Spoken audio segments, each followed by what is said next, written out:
So I want to just share something that I thought was profound when you really actually think about it. And I actually was able to add my own insights to it. So I'm going to have to go and look who actually said it. There was an author or a philosopher. Someone recently said that when the history books are written about this time period, we may well be considered the post-Holocaust period. And I thought that was incredibly profound. What I mean by that is it would explain a lot about our current malaise. And so I was bouncing some of these ideas off of ChatGPT. And so my two insights as regards to this really cool idea that we're living in the post-Holocaust period. So I'll just relate it to Jungian psychology. So what we're dealing with is a failure to recognize the evil within us. What I mean by that is so many people don't want to admit how horrible we can be. And I think that's a part of it here to integrate this truth, especially in the last 5 years. I think we've seen that the period in Europe, the 10 or 20 year period in Europe, was not an isolated artifact. It was an affect of the human experience, meaning it's natural, it's innate, we're predisposed to do these horrible things. And as Nietzsche and Jung said, if you don't recognize your monster, if you don't bring him into the light, or as Mel Gibson says, if you don't hug the cactus, if you don't embrace the parts of you that you don't love, then how are you going to restrain those monsters?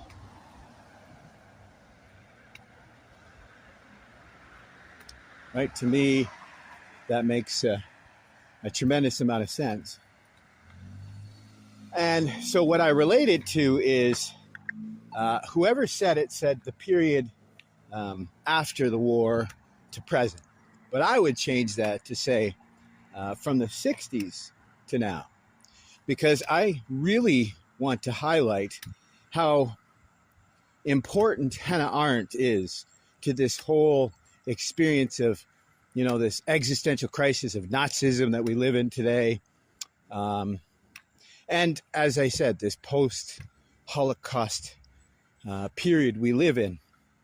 I've mentioned this before, but the Holocaust wasn't really in the consciousness of the world in the 40s, the 50s, and really not until the 60s. The only people that really knew about the Holocaust were the survivors and their families, maybe some, scholars and such. But broadly, people didn't know about it. And I think our conscience was edified. Sorry, these stupid words. I think I just sometimes I fall. I'm at a loss for words, and what comes up comes up. So all I mean is we were made to understand the horrors of the war, right? Soldiers knew, obviously, but very few of the soldiers were actually involved in the liberating of the camps, right? So again, not broadly known, understood, or arguably even believed. There's a story about, the example I can give is when they were talking about the Marathon Man, in the production of the Marathon Man. This is Dustin Hoffman and, what's his name? Super well-known actor, played a Nazi who was running away from, what would you call it?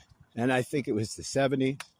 And in the documentary about the making of, they explained that idea that there was a scene where a survivor was yelling that this person was a Nazi or what have you. So they explained that not only were specific Nazis obviously not in the consciousness of the people, but this idea of what the Nazis did in the Holocaust, there just wasn't an understanding of it, right? Even this documentary mentions that many of these Holocaust victims were seen as broken, damaged, delusional people. That's sad enough as it is, right? Not uncommon to be gaslit after being abused. Again, last 5 years. But what I added to this idea, like I said, is it didn't really come into our consciousness until, say, the 60s or even the 70s, maybe even the 80s, when we had the, movies and such. I might even go so far as it really didn't hit us till something like Schindler's List, when everyone was watching the movie and learning about history. But again, I want to reiterate this truth, that this understanding, this cognizance, this awakening to the horrors that were the Nazis actually were transformed in the horror that is us. In the 60s, when Hannah Arendt was writing about the Eichmann trial, of course, everyone wanted her to say that the Nazis were a unique evil that we could prevent from repeating. All right, and I believe that in no small part, most of us don't know about Hannah Arendt because they tried to cancel her. One of the earliest cancellations based on, the Nazi idea. Arguably, they would have called her a Nazi because she didn't claim that these Nazis were such a unique evil that it would be hard to repeat. No. What Hannah talked about was her banality of evil. And what that means is we have it all in us to be these horrible human beings. I mean, I'd like to point to Jordan Peterson, who points to a book called Ordinary Men. It's a good book. I've read it a few times. But the insights are nothing when compared to Hannah Arendt. And Jordan, being a Nietzschean fan and a Jungian fan, I'm shocked that he hasn't mentioned Hannah Arendt, because her insights are profound. But more importantly, besides her Eichmann on trial and on human nature and her entire paper on Augustine and his caritas, his love, is Hannah's origins of totalitarianism. That's what speaks to the psychology of madness that lies within all of us. This is Jung's shadow. We need to embrace this monster. But the reason why it's so timely and apropos is just last year, there was a book published called The Psychology of Totalitarianism by a psychiatrist by the name of Dr. Desmitz. I can't remember his first name right now. And my favorite quote from the book, I've read it at least a couple times. My favorite quote from the book was, "Identity. These are stories that other people tell that we live." But again, the reason why I point to Hannah Arendt is he assumes you understood the details of identity, which even before Hannah Arendt, before Jung, is my buddy Nietzsche, where he talked about we are a mass of identities, of experience, of preferences. It's very much, in no small part, influenced by Mueller and his love of the Atman, Eastern philosophy, Max Mueller.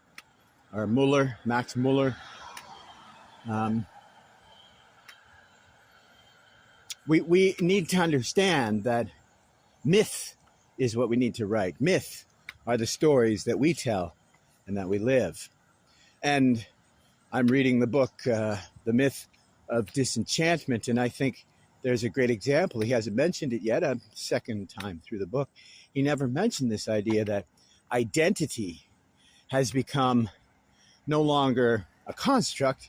Now it is an object. And worse yet, mythos, which used to be the stories that resonate and have meaning and guide and define us, have now become the theater that we see in this postmodern dystopia, which is, I guess, as a final something that I put forward, that most of the people talking about postmodernism or meta-modernism are failing to understand the truth. This gentleman that I'm reading, his last name is Josephson Storm, but don't quote me on that. But the book is The Myth of Disenfranchised, or Myth of Disenchantment. And the reason why I'm reading it is he just published, and he hasn't come out with an audiobook, just published a book on metamodernism. And from what I can tell, he has a much better understanding of truly what metamodernism is. He argues it's something, and okay, this is my take, and I believe he agrees with me, unlike most of the other people talking about metamodernism. So metamodernism isn't something that's going to rise out of, postmodern and now, right? It's not something we can give birth to today. What truly metamodernism was what modernism was supposed to evolve into. But people who are afraid, right, of the myth and what would I say? I guess the myth and fact of our lot. I mean, like I said to the wife last night, I was a theosophist because I wanted to study the moral basis of religion. I've been doing this for 35 years, coming to understand, like James Frazier and his Golden Bow. I'm trying to understand not what is this effect or this experience we call religion, but what I want to know is, what is this thing in us that is the source of this idea that we call religion, spirituality, and being and meaning? What is it in us that sees there is more to life than the material? That's metamodernism, right? When we saw that modernism didn't raise all boats, there was an understanding that even Marshall McLuhan, the great Canadian communication theorist, but I think a mystic, a prophet in a sense, because he warned us there'd come a time when we would replace the old with the new simply because it was new, without vetting whether the technology was an improvement to ourselves, to our lives, to what have you, right? Build a better mousetrap, not a worse mousetrap. So metamodernism is what Friedrich Nietzsche was explaining, essentially. It wasn't named that as of yet, but that's what it was. He was talking about meta in his Hinterwelter. That's these between worldsmen, as I translate Hinterwelter, between worldsmen. Right, so we need to redefine the context of, right, afterworlds and this world. I mean, not unlike John's paraphrased passage in the Christian Bible of to be in the world and not of it. Metamodernism is an idea of we can embrace technology, we can embrace change without losing everything that has guided us before. I'm not saying we keep everything.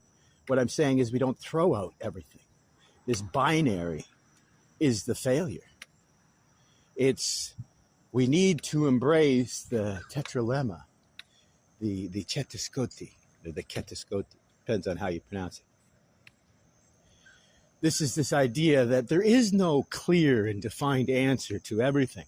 It may be A, it may be B, it may be a combination of A and B, or we might not be asking the right question. We might be ready to understand the answers. Or as Thomas Merton says, I'll go one step deeper and say, maybe what we should be searching for is to no longer need answers, and certainly maybe even no longer even needing the questions. But metamodernism speaks to, right, if we have within us this darkness that can lead to totalitarianism and horrible, horrible abuses of everything, then if we try to embrace, say, this meta-modernism that is just going to try to move forward from here, I think it's a failure. I think we need to go back to when this is supposed to have started, maybe even before the turn of the century, the time of the transcendentalists, Nietzsche, Proust, all these people who are arguing for a new path forward, a path through. I mean, even to James Joyce, I do believe that in no small part, as modernist writing and philosophy was a big part of this experience. Right? And Jung was forcibly yanked forward. His witness of the horrors of the First World War forced him into this thinking. But so there's for me this idea that we're living in a liminal space. Our entire epoch is a liminal. We're between states. And I argue it's because postmodernism was a failed implementation of the metamodern ethos that modernism should have evolved into. And so we've been in a holding pattern until we realize what a failure that was and how desperately important it is for us to find the meaning in the meta.